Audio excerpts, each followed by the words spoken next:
새로운 여정 시리즈인데 오늘 17번째 시간입니다.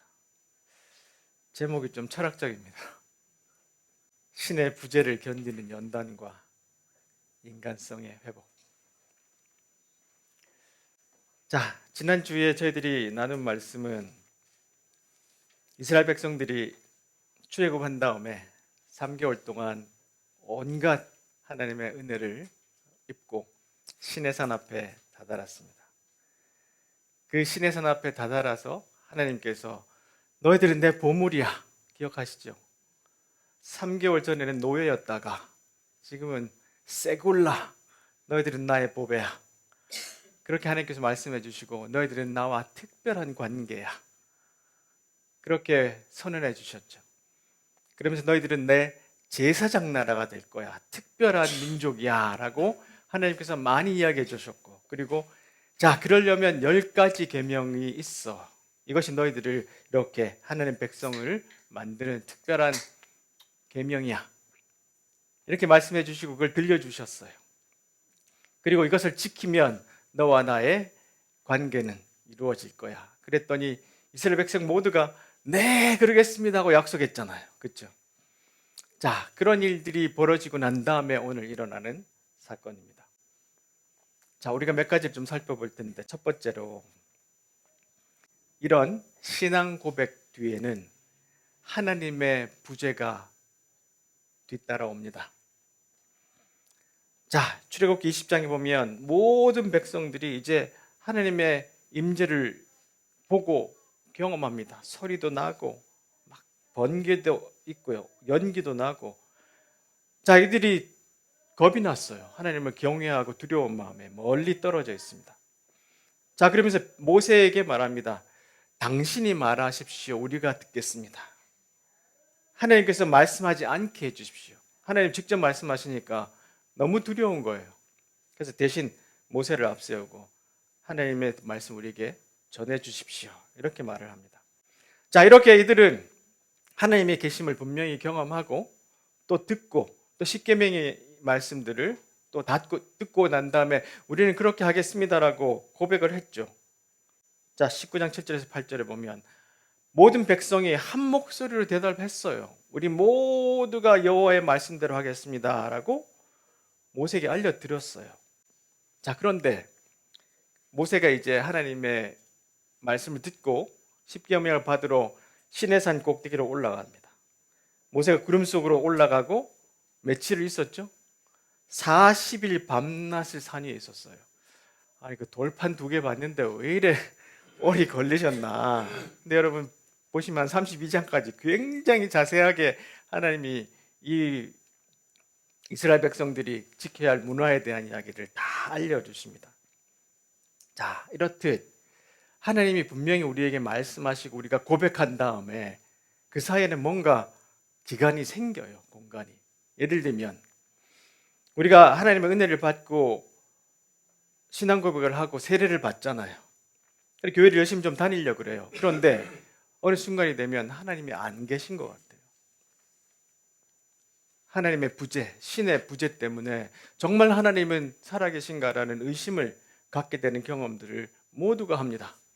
자, 예수님도 그러셨어요. 예수님께서 요단강에서 세례를 받으시고 난 다음에 성령 충만하신 다음에 바로 40일 동안 광야에 가서 시험을 받으시는데, 이 광야에서의 특징은 뭐냐 하면 40일 동안 마귀는 함께 해줘요. 마귀는 늘 동행해 줍니다. 그런데 하나님의 이름은 한 번도 안 나와요. 이 40일은 예수님에게도 어마어마한 고통의 순간이었고, 이 신의 부재를 어떻게 연단하고 또 어떻게 경험해야 되는지를 몸소 실제로 깊이 체험하는 시간이었어요. 이 3가지 시험을 예수님은 이곳에서도 받으셨는데 이것은 모든 신앙인에게 다 따라옵니다. 모든 신앙인들은 항상 이런 질문, 의심, 갈등 이런 것들을 합니다. 하나님 살아계신가? 지금 하나님 어디 계시지? 자, 토마스 할리키라는 분이 이런 이야기를 했습니다. 하나님을 기다리는 시간에서, 이분은 이제 가톨릭 사제라 하느님이라고 썼는데요. 하느님의 부재만큼 하나님을 바라보게 하고 하나님을 절실하게 요구하게 하는 것도 없다. 하나님이 안 계신 것을 우리가 경험할 때 더 하나님을 찾게 된다는 뜻입니다. 이 체험은 하나님을 원망하고 결국 신앙을 저버리게 할 수도 있다.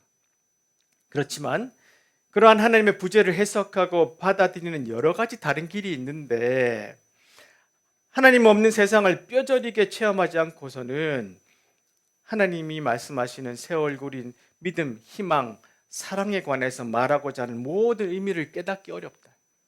하나님이 안 계실 때에, 하나님이 나에게 역사하지 않는다고 막 고통스러울 때 그 과정을 통과해야지만 하나님이 말씀하시는 믿음, 희망, 사랑이 뭔지를 알 수 있다고 이야기를 합니다. 그러니까 우리 신앙인에게는 반드시 이 기간이 필요합니다.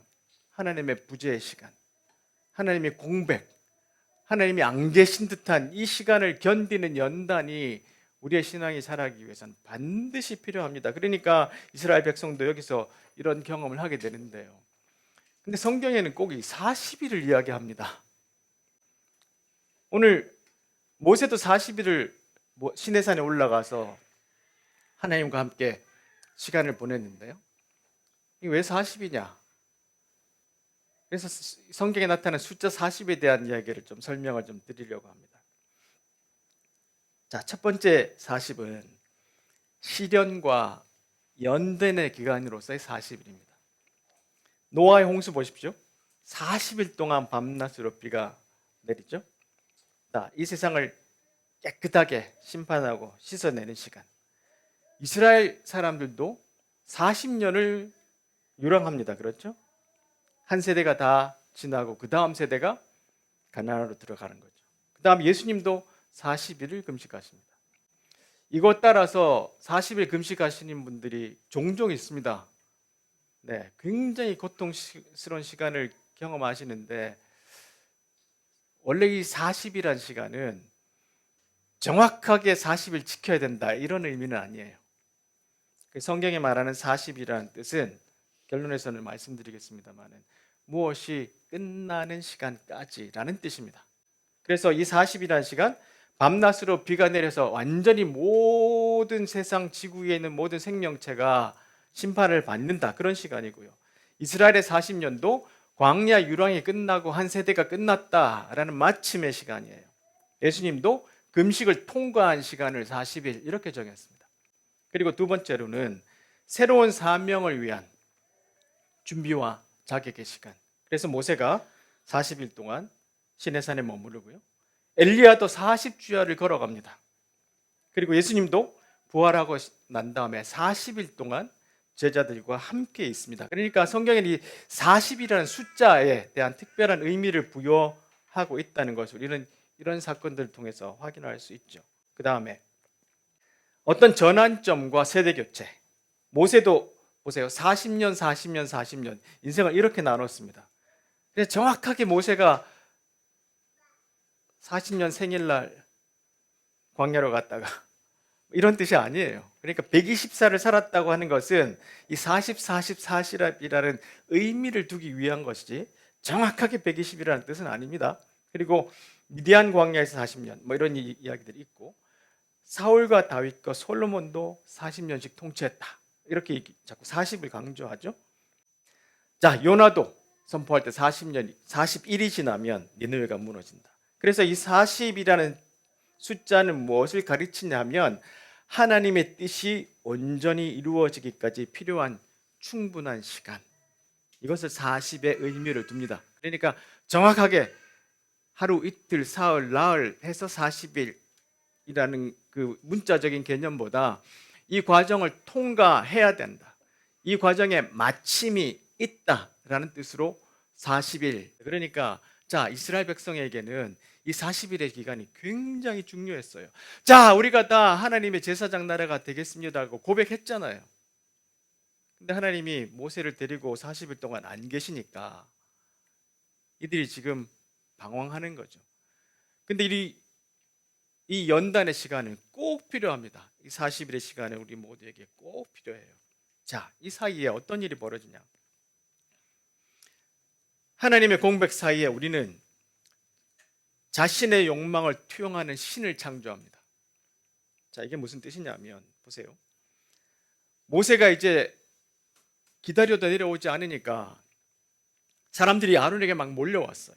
자, 다 같이 뭐라고 요구하느냐 봅시다. 우리를 이집트 땅에서 인도해낸 모세가 어떻게 되었는지 모르겠으니 죽었는지 살았는지 모르겠습니다. 그러니 보세요. 우리를 인도할 신을 만들어 주시오. 어떻게 신을 만들어 달라는 요구를 할 수 있을까요? 그렇죠? 우리는 그렇게 이상하게 느끼겠지만 이 당시에는 이들이 살아왔던 이집트에서는 수많은 신들이 있었어요. 온갖 동물들을 만들어서 신으로 섬기고 있었기 때문에 우리가 뭔가 눈으로 보고 의지할 신이 필요하니 아론, 당신이 우리 대신 신을 만들어 주세요. 이렇게 요구를 합니다. 그래서 이런 신을 하나 만듭니다. 이 신은 이 황소같이 생겼잖아요. 근데 여자입니다. 여자신. 다산, 풍요, 축복을 상징하는 신이에요. 이 머리 위에 저렇게 동그란 원 같은 게 있잖아요. 저게 태양입니다. 태양신. 이집트는 태양신을 섬기는 곳이었어요. 그래서 가장 중요한 신에게는 저렇게 동그란 원판을 달아놓습니다.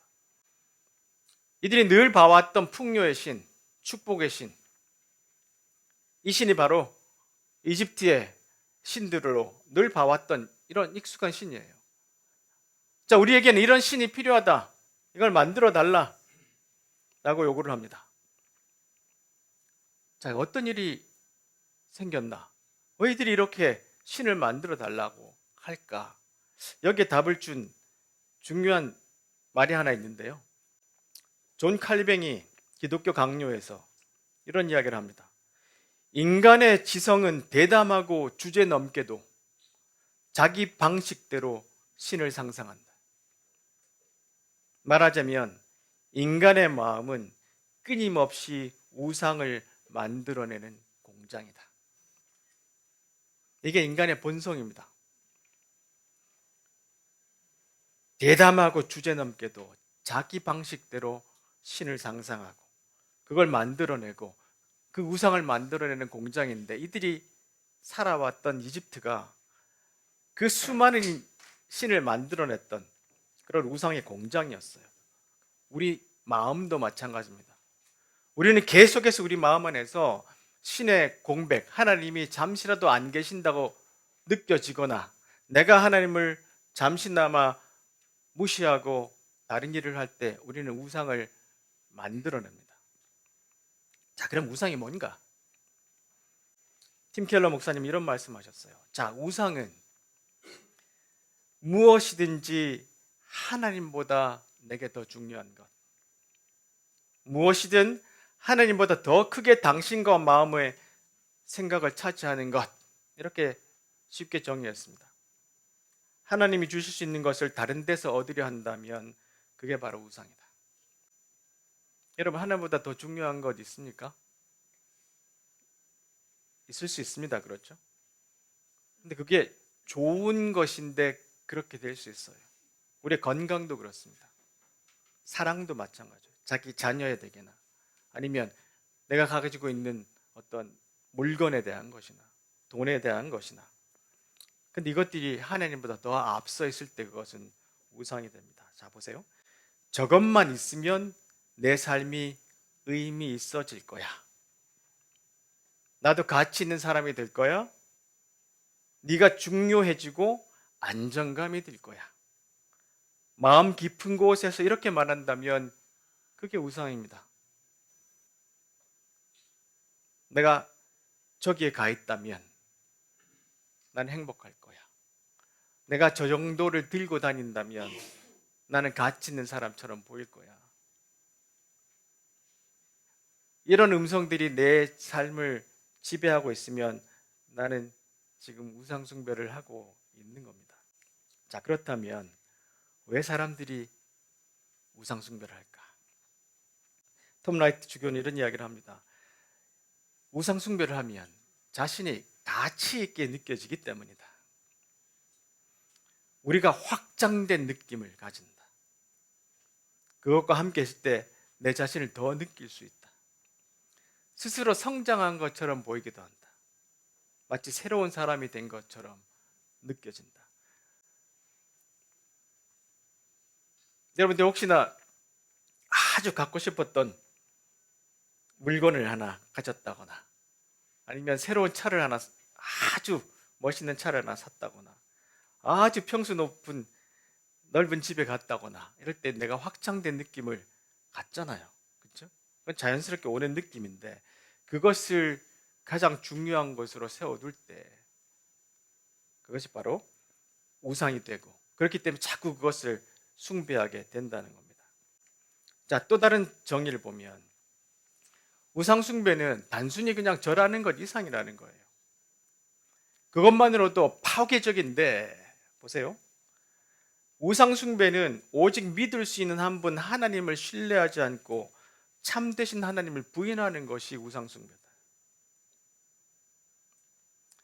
우상 숭배란 너는 나 외에는 다른 신을 내게 두지 말라고 명령하신 하나님이 아니더라도 다른 대상을 통해 구원을 얻을 수 있다는 가정이다. 내가 하나님 없이도 내가 정해놓은 저 우상을 통해서 나는 구원을 얻을 수 있다. 구원이라는 것은 단순히 죽어서 천국 간다는 뜻도 있겠지만 다른 말로 하면 하나님보다 더 큰 위로를 받고 그걸 통해서 내가 더 큰 사람이 되었다는 느낌을 가질 수 있다는 것. 근데 이것이 우리에게 엄청난 파괴성을 갖고 있다는 것을 우리가 인식을 해야 됩니다. 자, 세 번째로 이 하나님은, 우리가 섬기는 하나님은 굉장히 낯설고 위험한 하나님입니다. 근데 이 만들어낸 짝퉁 우상은 굉장히 익숙하고 안전합니다. 자, 아론이 백성에게 말하죠. 자, 너희들이 달고 있는 금 귀걸이, 반지 이런 거 다 빼갖고 갖고 와. 그리고 난 다음에 녹여서 아까 보신 그 송아지 상을 만들었어요. 그리고 말합니다. 아론이, 이스라엘아, 이게 너희들을 인도해낸 하나님의 신이다. 이집트 땅에서 너희를 인도해낸 신이 바로 이 송아지야. 아론이 이렇게 말합니다. 아론도 평생을 이집트에서 산 사람입니다. 처음부터 제사장이 아니에요. 자, 그리고 난 다음에 거기서 제사를 드리고요. 6절에 보면 이튿날 아침에 그들이 일어나서 일찍 일어납니다. 거기다가 번제와 화목제를 드리고 난 다음에 먹고 마시고 마음껏 즐기며 놀았습니다. 뭐 일어나서 마음껏 즐기며 놀 수 있죠. 근데 이 마음껏 즐기며 놀았다는 뜻은 옷을 다 벗고 아주 음란하고 무절제하게 뛰어놀았다는 뜻입니다. 모든 지금 하나님께서 만들어주신 계명들은 다 잊어버리고 조금 전에 약속했던 하나님과의 모든 약속은 다 망각하고 자기들이 만들어 놓은 풍요의 우상 앞에서 하나님의 백성과는 완전히 다른 방식으로 행동하기 시작합니다. 이게 우상을 섬길 때 나타나는 특징이에요. 이것이 주는 확장, 만족감, 약속들, 허황된 약속들을 기억하고는 생각해보고 망상에 빠져서 이렇게 행동을 하는데요. 이것이 우상은 이렇게 안전함을 우리에게 약속합니다. 아무리 이렇게 뛰어놀아도 아무 일이 없잖아요. 굉장히 익숙합니다. 이집트에서 봤던 그런 신이죠. 반면에 여호와 하나님이라는 분은 무서운 하나님입니다. 하나님의 천둥 소리, 그리고 그 하나님의 말씀하시는 또 내용 가운데는 나는 질투하는 하나님이다. 나 외에 다른 신을 섬기면 가만히 있지 않겠다. 이렇게 말씀하시는 분이에요. 자, 이렇게 하나님은 낯설고 두려운데 사람들은 누구를 택하느냐? 익숙하고 안전한 짝퉁이 필요한 겁니다. 자, 그래서 이렇게 이들이 황금으로 만든 우상 앞에서 저렇게 파티를 벌이고 뛰어놀았어요. 자, 이 광경을 보니까 왜 하나님이 제1계명으로 하나님만 예배하라고 그랬는지 이제 이해가 좀 되지 않습니까? 하나님이 말씀하신 저 1계명을 주신 것이 얼마 지나지 않자마자 일어난 일이 바로 우상을 섬기는 일이에요. 그래서 우리의 마음은 우상 공장이라 그랬잖아요. 그러니까 이 10계명이 우상 숭배를 금하는 계명으로 시작되는데 왜 그러냐 하면 우리는 계속해서 이 계명을 어기고자 하는 마음들이 우리 속에 있기 때문에 그래요. 그래서 마르틴 루터가 말하기를 율법을 어기는 배후의 근본 동기가 우상 숭배다. 그러니까 제1계명을 어기지 않고는 다른 계명도 어길 수 없다. 가장 중요한 계명이 바로 첫 번째 우상 숭배를 금하는 계명을 준 이유입니다. 우리는 그런 사람들이란 겁니다. 결론은 올바른 예배는 괴물을 사람 되게 만드는 유일한 길입니다.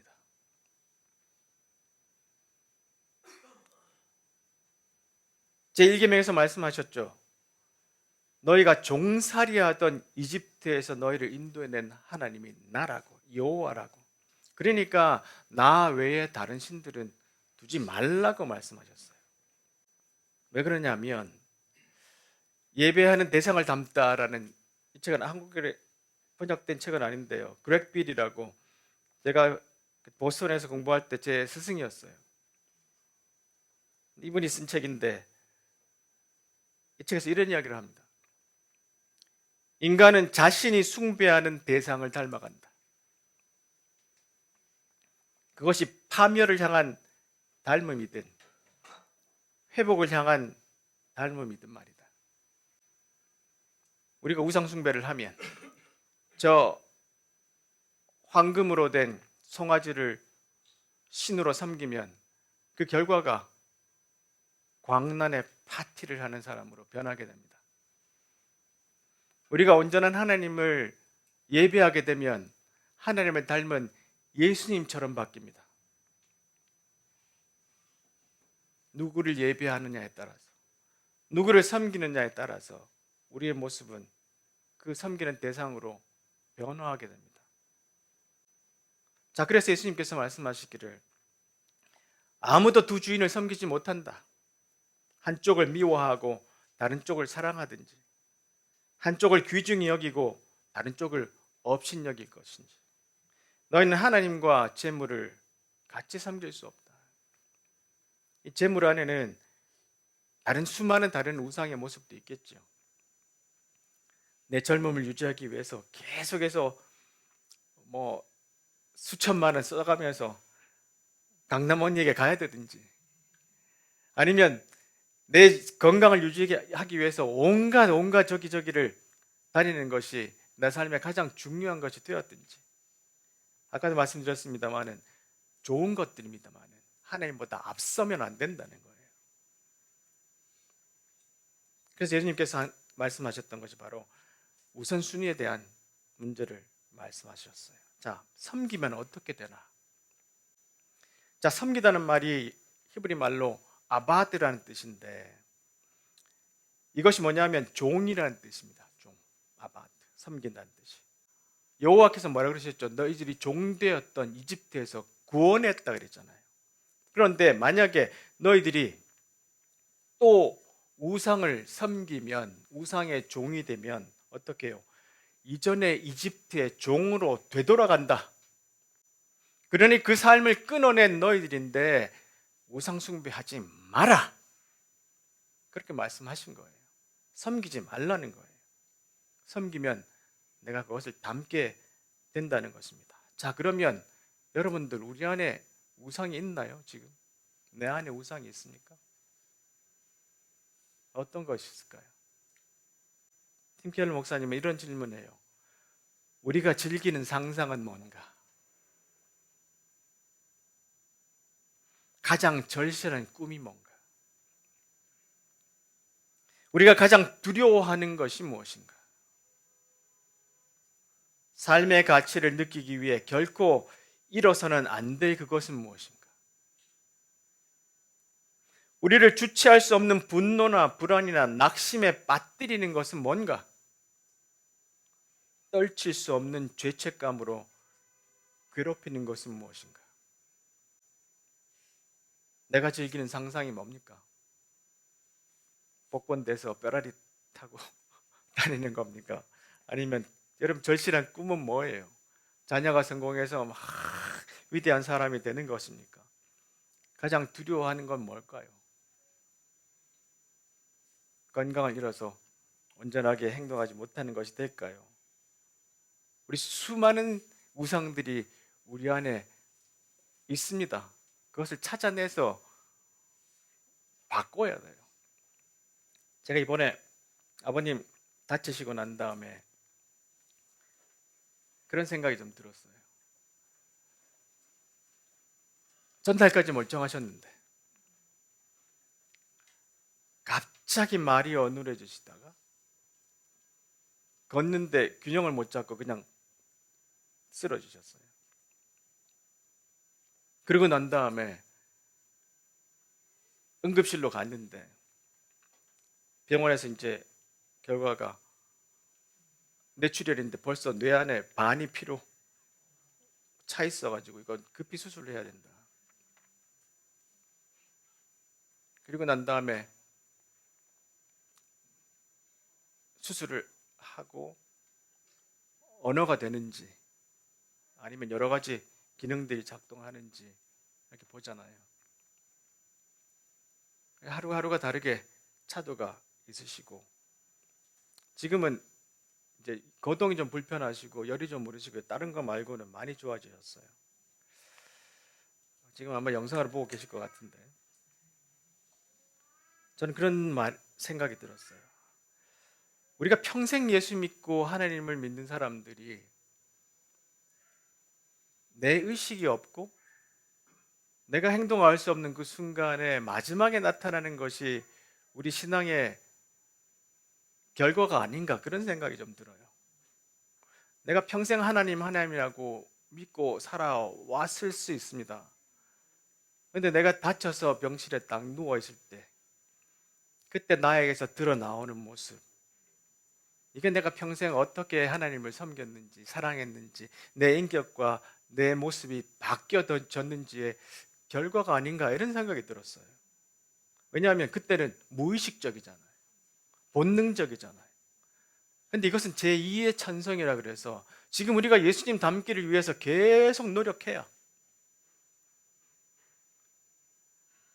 내가 그냥 교회에 왔다 갔다 하는 게 아니라 교회 다니면서도 내 안에 많은 우상들을 섬길 수 있습니다. 그 우상들을 제거하고 그런 순간에 내가 죽음의 베드나 아니면 어려운 순간에 처했을 때 나타나는 그 모습 저거 만들어야 되겠다. 저 모습을 만들어야 되겠다. 그게 예수님을 정말로 믿었던 사람의 모습이라는 그런 생각이 들어요.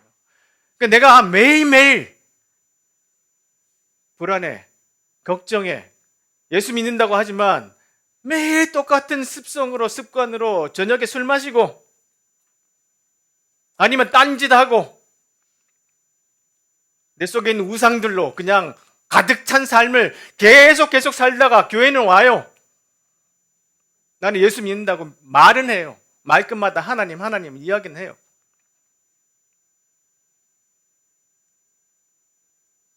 근데 그 끝에 가서 내가 예수님을 얼마나 닮았는지 내가 이 모든 과정의 성찰을 통해서 내 안에 있는 우상들을 제거하고 그것이 나가 중심이 될 수도 있고요.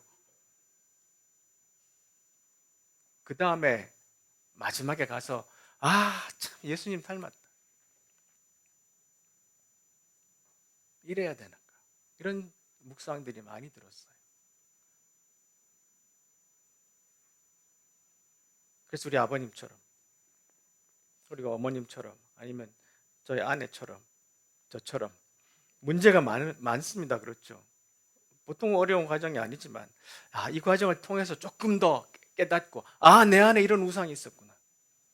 또 하나 제거하고, 뜯어내고, 다시 우선순위를 맞추고, 가장 중요한 것이 무엇이냐면 예수님 닮는 거잖아요. 그래야 우리가 이 하나님 나와 함께 계시지 않는다는 이 느낌을 가질 때도 나의 숙제는 뭐냐 하면 예수님 닮는 거예요. 내 인격이 변화되는 거고, 내 습관을 버리는 거고, 나의 고집을 꺾는 거고, 결국은 이웃사랑이라는 예수님의 그 명령을 내 삶에 적용하는 거고, 그래서 나타난 인격이 마지막 그 침대에 누워있다 그러면 그것이 나라면 좋겠다는 생각이 들어요. 그래서 우리가 갖고 있는 내 속에 있는 이런 상상들, 이런 분노들, 불안들, 낙심들, 죄책감들, 이런 것들을 찾아내서 우상을 이름 붙이면 힘 못 씁니다. 힘 붙여놓고 우리 예수님으로 다시 한번 돌이킨다면 우리는 달라져요. 자, 스탠리 하우스가 이런 이야기 합니다. 하나님으로부터 뭔가 얻어낼 생각 그만하고 대신 우리의 삶을 하나님 쪽으로 전향시켜라. 이것이 바로 제1계명의 의미다. 예배 드릴 때에만 삶을 끊임없이 지속적으로 매주 그리고 습관이 되다시피 해야 하는 우리의 본성이 너무도 부패했기 때문에 우리를 끊임없이 매일매일 하나님 쪽으로 전향시킬 때만 우리는 끊임없이 위협하는 우상으로부터 벗어날 수 있다. 하나님께 예배 드릴 때만 우리는 우상을 숭배하려는 우리의 성향이 분간할 수 없을 정도로 매우 심각한 상태에 있음을 깨닫게 된다. 내가 하나님께 예배 드리는 모습은 뭐냐면 내가 지금 우상 숭배를 하고 있구나 라는 것을 깨닫고 다시 한번 괴물에서 사람으로 변하는 과정, 이게 예배라는 겁니다. 근데 그것은 우리가 여기 드리는 요 예배만을 말하는 건 아니에요. 우리 일상의 예배입니다. 일상에서 경험되는 일들, 여러분이 아침에 말씀 묵상하는 일들, 저녁에 기도하는 시간을 통해서도 깨닫고 내 속에 있는 괴물을 잡아 죽이고 내가 예수 닮은 사람으로 바뀌는 것, 그게 제1계명의 말씀입니다. 그래서 우리가 한 주를 살아갈 때 생각하지 않고 성찰하지 않고 기도하지 않고 묵상하지 않고 예배하지 않으면 우리는 하나님 믿는 사람이라는 딱지를 붙었지만 마지막에 가면 별거 아닌 인생이라는 게 표가 나요. 그게 아니라 우리 일상의 삶에서 내 속에 있는 괴물들을 찾아내고 그 우상들을 발견하고 그것을 하나하나씩 딱지를 붙이고 이름을 붙여서 하나님보다 못 앞서게 누르고 성령의 의지에서 나아가고 결국은 우리가 마지막 그 삶에서 예수님 닮았다. 그것이 우리의 온전한 예배로 드리는 우리의 마지막 인생까지 가는 중요한 하나님의 연단이 아닌가 생각합니다. 그래서 오늘 이 말씀을 통해서 우리 안에 있는 우상들을 찾아내서 이름 붙이고 그것을 제거하고 또 생기면 우상 공장이니까 또 찾아내서 제거하고 이것이 매일매일 삶에 있을 때 우리는 다음 주일, 그 다음 주일, 한 달, 1년이 지나면 가장 하나님 닮은 우리 예수님처럼 우리의 모습이 변해가서 그렇게 우리의 신앙이 완성되어가는 온전한 사람으로 이룰 수 있을 줄 믿습니다. 모든 성도들이 그렇게 되기를 간절히 바랍니다. 기도하겠습니다.